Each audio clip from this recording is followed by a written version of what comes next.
prennent la tête du gouvernement. Chers amis, aujourd'hui, au Québec, on s'est donné un gouvernement du 21e siècle. À l'époque, l'économie mondiale est en effervescence, mais le Québec ne semble pas en profiter. Le mandat est exigeant, mais Jean Charest réussit à faire sortir l'économie du marasme qui l'afflige en proposant des solutions audacieuses. Il abaisse le fardeau fiscal des familles et instaure des mesures pour stimuler l'investissement.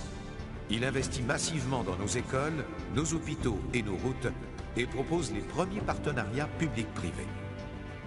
Avec en tête la prospérité du Québec, il relance les grands projets énergétiques et établit des lignes d'interconnexion avec nos voisins afin de permettre l'exportation de notre énergie propre.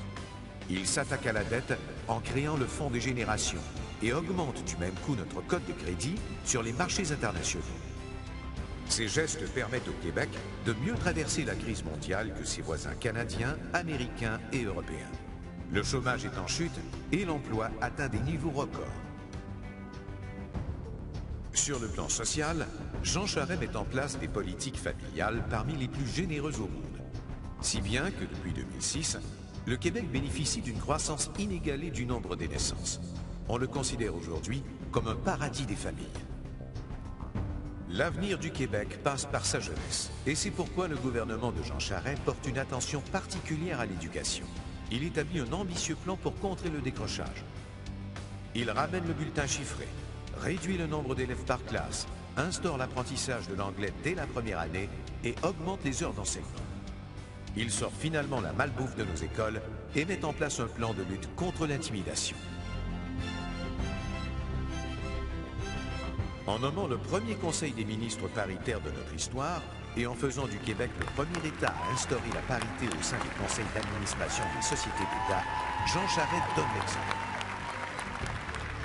Il ouvre la voie à l'équité salariale, ainsi qu'à l'inclusion du principe d'égalité homme-femme dans la Charte des droits et libertés.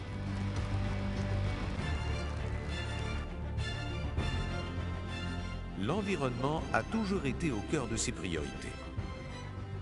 Son gouvernement instaure un plan de lutte au changement climatique salué autour du monde. Il fixe des objectifs de réduction des gaz à effet de serre des plus ambitieux.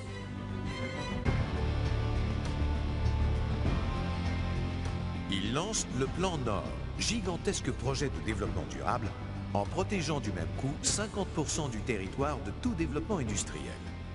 Il contribue à la volonté du Québec d'être un leader mondial des énergies propres et renouvelables. En 2003, Jean Charest fait la promesse de redresser le système de santé.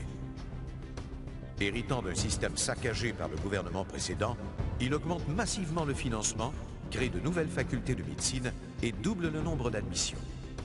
La population est vieillissante et le retard à rattraper est grand.